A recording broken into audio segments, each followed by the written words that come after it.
बिस्मिल्लाहिर्रहमानिर्रहीम। अस्सलामु अलैकुम वरहमतुल्लाहि वबरकातुहू। हैज़ व निफास वाली ख़वातीन शब बारात से कैसे फ़ायदा उठाएं? नापाकी की हालत में ख़वातीन क्या क्या अमाल अंजाम दे सकती हैं? जलीलुल कदर ताबई हज़रत अत्तार बिन यसार रहमतुल्लाह अलैह फरमाते हैं कि लैलतुल कद्र के बाद शाबान की 15वीं शब से ज़्यादा कोई रात अफजल नहीं। इस रात के कई नाम हैं। लैलतुल मुबारका यानी बरकतों वाली रात, यानी अल्लाह ताला की रहमत खासा के नजूल की रात। दस्तावेज वाली रात, दोजख से छुटकारा मिलने और बरी होने की रात। इस रात में रहमत खुदाबंदी के तुफैल बेशुमार इंसान दोजख से निजात पाते हैं, इसलिए इस रात को शब बारात कहते हैं। मोहतरम नाजरीन, हम अहादीस की किताबों में ये आम तौर पर पढ़ते और सुनते रहते हैं कि अल्लाह ताला आम रातों में रात के तिहाई हिस्से में आसमान दुनिया पर तशरीफ फरमाते हैं और निदा आती है कोई जो मुझसे मगफिरत तलब करे, है कोई जो मुझसे रिज्क तलब करे, है कोई मुसीबत ज़दा जिसकी मुसीबत को दूर करूं।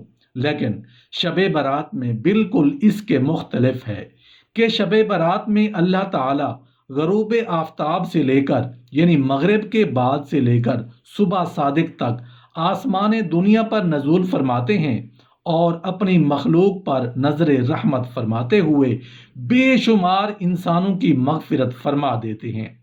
एक हदीस है जिसका मफहूम कुछ इस तरह है कि हज़रत आयशा सिद्दीक़ा रज़ी अल्लाह अन्हा फरमाती हैं कि नबी करीम सल्लल्लाहु अलैहि वसल्लम से रिवायत फरमाती हैं कि आपने फरमाया, क्या तुम्हें मालूम है कि इस रात यानी शाबान की 15वीं शब में क्या होता है? हज़रत आयशा सिद्दीक़ा रज़ी अल्लाह अन्हा ने दरियाफ्त किया, या रसूल अल्लाह सल्लल्लाहु अलैहि वसल्लम, इस शब में क्या होता है?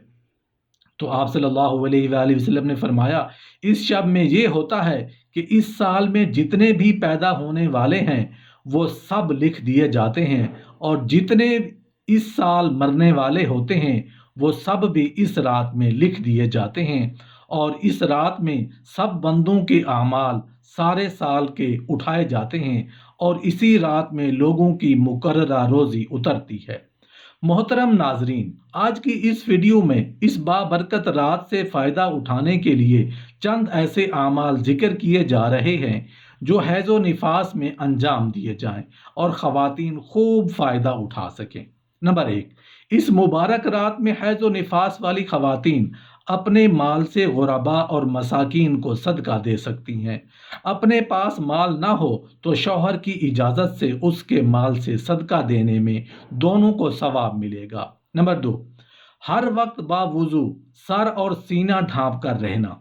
वैसे तो ख़वातीन पर लाजिम है कि अपने जिस्म को ढांप कर रखें, लेकिन शब बारात से मज़ीद बरकतें समेटने और खूब सवाब कमाने के लिए हैज़ो निफास वाली ख़वातीन हर वक्त बावुज़ू रहें और वुज़ू में मिसवाक करें। मिसवाक करने का सबसे बड़ा फ़ायदा मरते वक्त कलमा नसीब होगा इंशाअल्लाह।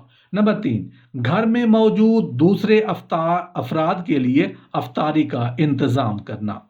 दूसरों को अफ्तार कराएं, रोज़ादारों के लिए सहरी और अफ्तारी का इंतज़ाम भी करते रहें, और ज़िक्र अज़कार भी साथ साथ करते रहें, तो इंशाअल्लाह खाना नूरानी बाबरकत बनेगा और सवाब भी मिलेगा। नंबर 4, दर्स व तालीम।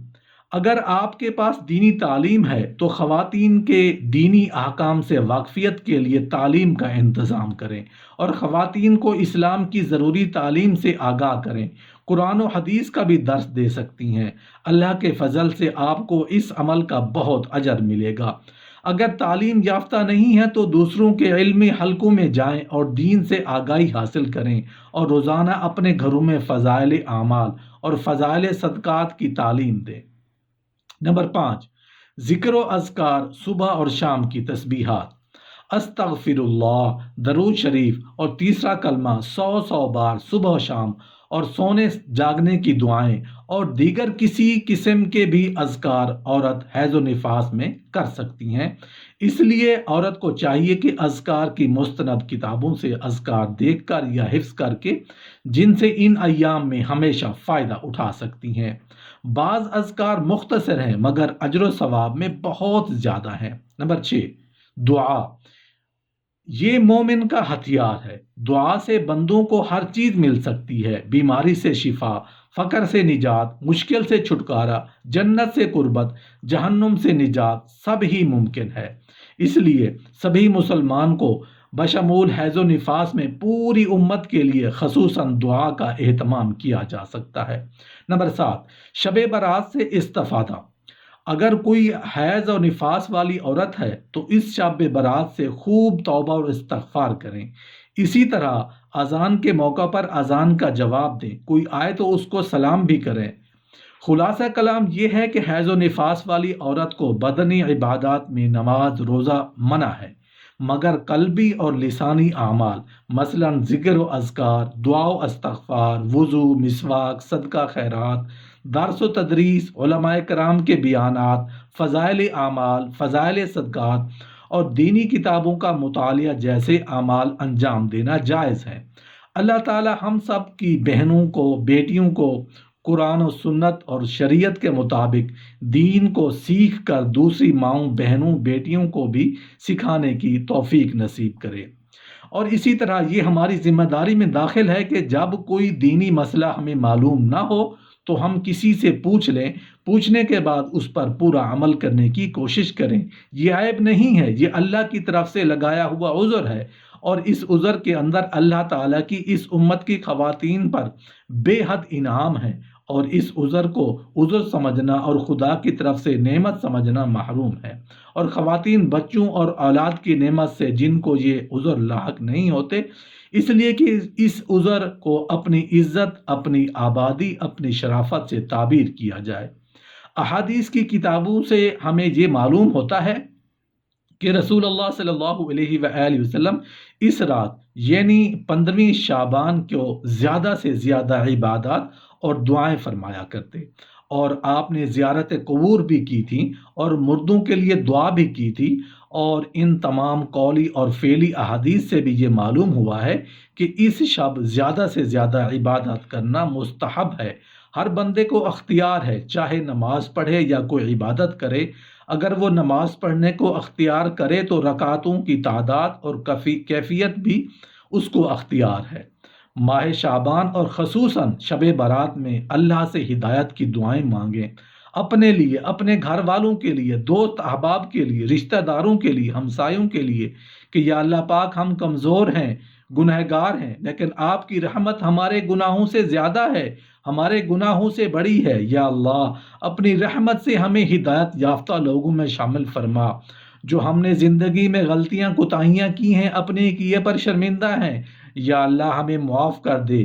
بے شک آپ کے علاوہ ہمارا کوئی نہیں جو ہمیں معاف فرما سکے۔